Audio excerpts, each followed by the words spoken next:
नमस्कार दोस्तों, स्वागत है आप सभी का। और अभी हम लोग बात करने वाले हैं सॉवरेन गोल्ड बॉन्ड्स और किसान विकास पत्र के बारे में, मीन्स SGB वर्सेस KVP। अब शुरू करते हैं वीडियो और हम जानते हैं कि अगर हम अपना पैसा इन्वेस्ट करना चाहते हैं तो इन दोनों में से बेहतर क्या होगा। तो point number 1, period of investment. तो दोस्तों KVP में आपको जो पैसा है वो 10 साल 4 महीने के लिए इन्वेस्ट करना होता है, मतलब आपका 124 मंथ, मतलब 124 महीने के लिए आपको पैसा इन्वेस्ट करके रखना पड़ता है मैच्योरिटी के लिए। वहीं सॉवरेन गोल्ड बॉन्ड्स में आपको रखना पड़ता है 8 सालों के लिए। Point number 2, return.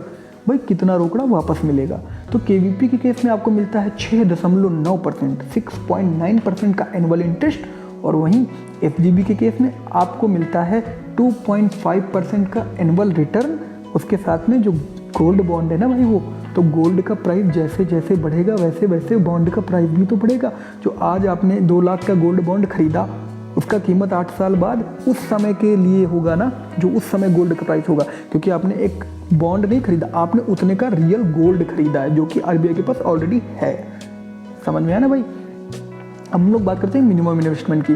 तो भैया KVP में 1000 रुपये से शुरू कर सकते हो, गोल्ड बॉन्ड्स में 1 ग्राम गोल्ड से शुरू कर सकते हो। मैक्सिमम इन्वेस्टमेंट की KVP में कितना भी पैसा डाल सकते हो, और गोल्ड बॉन्ड्स में आप पैसा डालना चाह रहे हो तो आप कितना डाल सकते हो, 4 किलो गोल्ड के बराबर, मतलब 4 kg गोल्ड का जो प्राइस होगा उतने का ही बॉन्ड आप खरीद सकते हो। अब बात करते हैं टैक्स बेनिफिट की। तो KVP में तो भैया टैक्स बेनिफिट मिलना है नहीं, लेकिन अगर बात करें गोल्ड बॉन्ड्स की तो उसमें आता है एग्जेम्प्ट कैटेगरी, टैक्स में पूरा छूट, मौजी मौज। अब प्रीमेच्योर विड्रॉल, भैया बीच में पैसे की जरूरत पड़ गई तो कैसे निकाल लेंगे। KVP में 2 साल 6 महीने बाद निकाल सकते हो, और उसमें गोल्ड बॉन्ड में 5 साल बाद निकाल सकते हो, लेकिन 18% GST देनी होगी और 150 रुपया एक्स्ट्रा देना होगा। तो फ्रेंड्स ये बात समझ में आई ना, आपको आ गई होगी।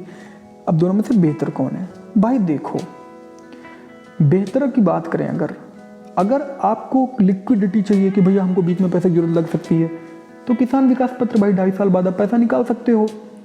लेकिन अगर आपको चाहिए कि हमारा पैसा रिटर्न अच्छा दे, तो गोल्ड बॉन्ड्स यार ज़्यादा रिटर्न दे सकते हैं, क्योंकि 2.5% तो मिल ही रहा है। उसके बाद में गोल्ड का प्राइस भी तो बढ़ेगा 8 साल के लिए, उसका भी फ़ायदा आपको मिल जाएगा। दूसरा सेफ्टी, तो दोनों ही गवर्नमेंट ऑफ इंडिया की स्कीम्स हैं तो बेहतरीन है।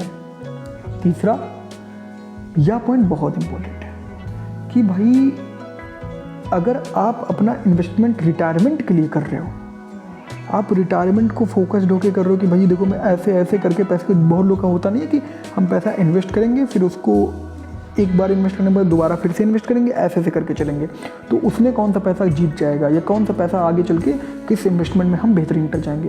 देख भाई 1% 2% का भी डिफरेंस होता है ना रिटर्न में, तो ये आगे चल के डबल का डिफरेंस होता है। मतलब कि आप देखोगे कि ये स्कीम 6% दे रही है और वो स्कीम 8% रिटर्न दे रही है, लेकिन जब आप इसको 30-35 साल बाद एनालाइज करोगे ना, तो आप देखोगे कि साला इधर से 1.5 करोड़ रुपया मिला, उधर से 3 करोड़ रुपया मिल गया। ऐसा भी सीन बन जाता है यार।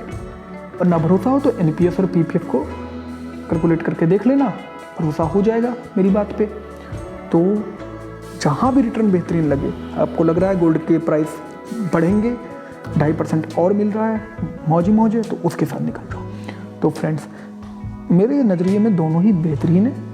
ये डिपेंड आपके ऊपर करता है, आपकी नीड्स क्या हैं। आपको लिक्विडिटी चाहिए, आपको कभी भी पैसे की जरूरत पड़ सकती है, KVP खरीद लो। आपको अच्छा रिटर्न चाहिए और मोटा पैसा चाहिए तो SGB खरीद लो। तो फ्रेंड्स बाय बाय, और बने रहिए हमारे चैनल पे। चैनल को सब्सक्राइब करो, वीडियो को लाइक करो और इसको शेयर करो, इससे जो दोस्त हैं आपके, जो भी हैं इन्वेस्टर्स हैं, जो भी इन्वेस्ट करना चाहते हैं, वो गलत जगह पे ना फंस जाएं फ्रेंड्स।